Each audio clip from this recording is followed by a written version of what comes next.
Welcome to the Wednesday's Regional News. Thanks for joining. We start off with news from St. Lucia. Police on Tuesday morning have found what appears to be human remains in a vehicle pulled from a pond at Cap Estate, a few hundred yards away from where a missing man was last seen. Reports are that police also confirmed that the vehicle belongs to one Omar De Freitas, who has been reported missing since January 6, 2023.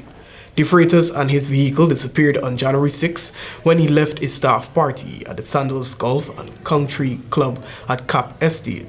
Deputy Commissioner of Police in St. Lucia, Ronald Phillips, said investigators are unable to determine whether the remains are that of De Freitas, and DNA testing will have to be done while a post-mortem examination will be carried out to determine the cause of death.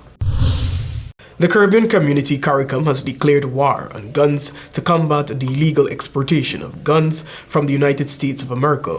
This declaration followed the conclusion of the regional symposium in Trinidad and Tobago, where leaders sought to address crime and violence as a public health issue. The CARICOM leaders voiced their concern over the increase in the illegal exportation of guns from the U.S., which is a direct threat to the region's democracy. CARICOM said that the region declares a war on guns to combat the illegal trade, which provides the weapons that contribute significantly to crime and violence in the region, causing death, disabilities, and compromising the safety of citizens, while urging the U.S. to join the Caribbean in their war on guns and urgently adapt and take action to stop the illegal exportation of firearms and ammunition into the Caribbean. And finally, on tonight's regional news. The Supreme Court is deciding whether women will face restrictions in getting a drug used in the most common method of abortion in the United States, while a lawsuit continues.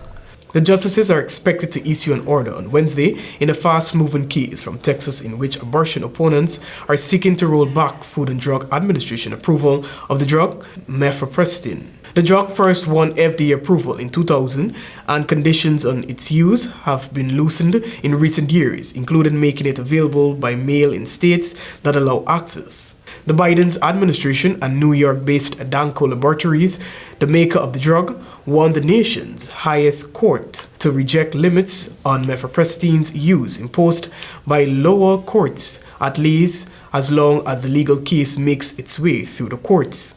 They say women who want the drug and providers who dispense it will face chaos if limits on the drug take effect.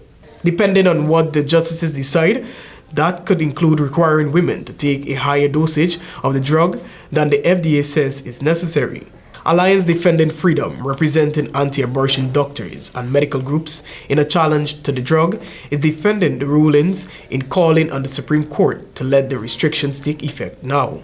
And that's a wrap of the Wednesday's regional news. I'm Joel Vogt, back to you, Travis.